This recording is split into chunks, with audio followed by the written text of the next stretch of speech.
Hi, readers. When I first came to PS 142, I was given a quick tour by first a first grader and then Miss Gutman.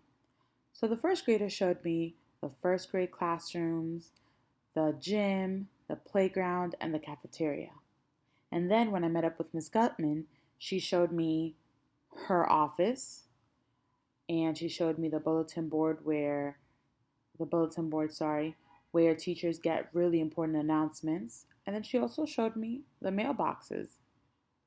And that made me realize that even though I was visiting this one school, these two different tours were through different lenses because these two different people, Miss Gutman and the first grader, had different perspectives. And it's important to think about perspective as we read.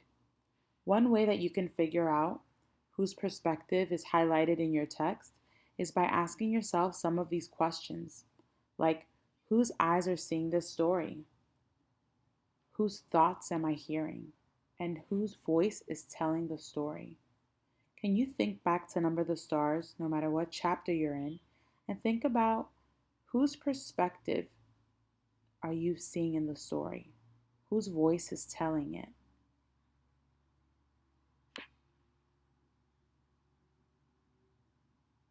Great. Readers, if you are thinking the perspective in Number the Stars is like Anne Marie's perspective, you're absolutely right. Her voice is the one that shines across all chapters. Well, over the past few days, we've been thinking about our books and what they're really about, the big ideas in them. Today, I want to show you that stepping into the shoes of a minor character and imagining their perspective can help us expand our interpretations. Readers, you already know that minor characters are in the story for a reason.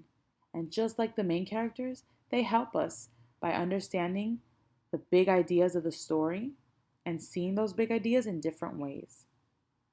So, the big idea that I'm thinking about and I keep going back to is this life lesson that during times of war, children have to grow up fast.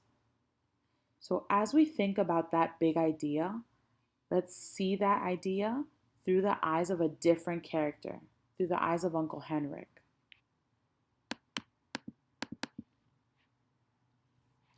Uncle Henrik is Anne Marie's uncle, and we don't know too much about him.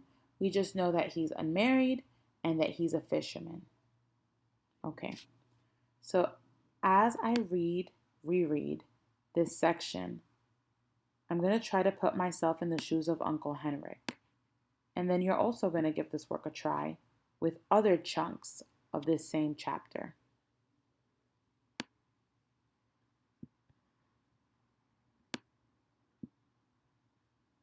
Oops, sorry.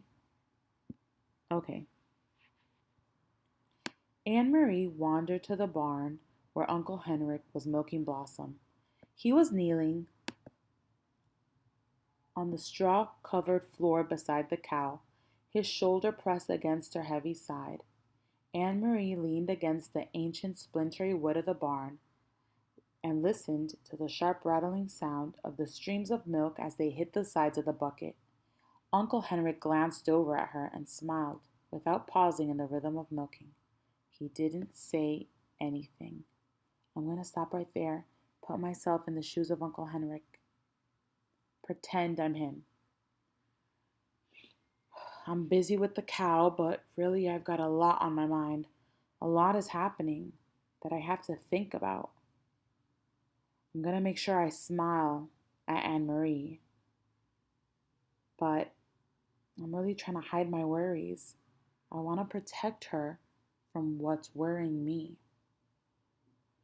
I'm going to pause right there, guys.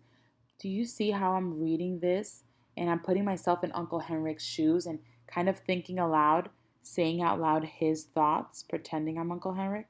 I want you to try that as I read this next chunk. Through the barn windows, the pinkish light of sunset fell in irregular shapes upon the stacked hay. Flecks of dust and straw floated there in the light. Uncle Henrik, Anne Marie said suddenly, her voice cold. You are lying to me. You and Mama both. His strong hands continued, deftly pressing like a pulse against the cow. The steady streams of milk still came. He looked at her again, his deep blue eyes kind and questioning. You are angry, he said. Let's pause right there. Can you put yourself in Uncle Henrik's shoes? What is he thinking? Take a few seconds to think out loud, pretending you're Uncle Henrik.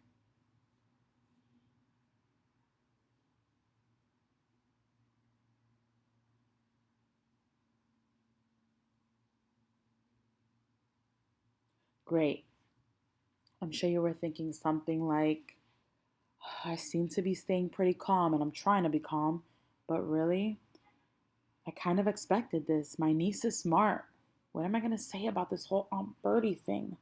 Should I tell her the truth? Let's keep reading. Let's go back to the next chunk. Yes, Mama has never lied to me before. Never. But I know there is no great Aunt Bertie. Never once in all the stories I've heard and all the pictures I've seen has there been a great Aunt Bertie. Uncle Henrik sighed.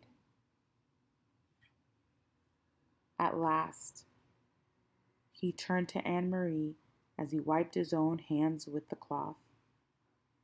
How brave are you, little Anne Marie? He asked suddenly. We're going to pause right there. Can you put yourself in Uncle Henrik's shoes one more time? Think aloud. What is he thinking? What is he going to say to her next?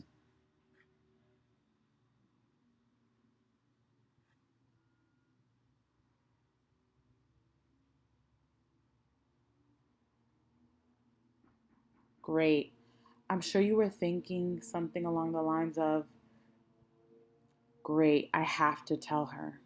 She knows too much. It's like she has a sense about this. She knows what's going on. I think she can handle the truth. Again, I can't protect her. She's going to have to grow up at some point. Great job, readers.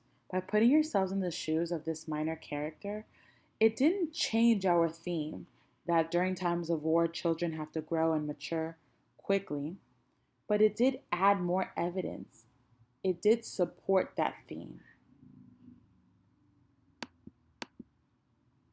Today, you're going to read independently for 45 minutes, and while you read, take into account minor characters and see if those minor characters either support your theme and this big idea that you have, or maybe they reveal a different theme.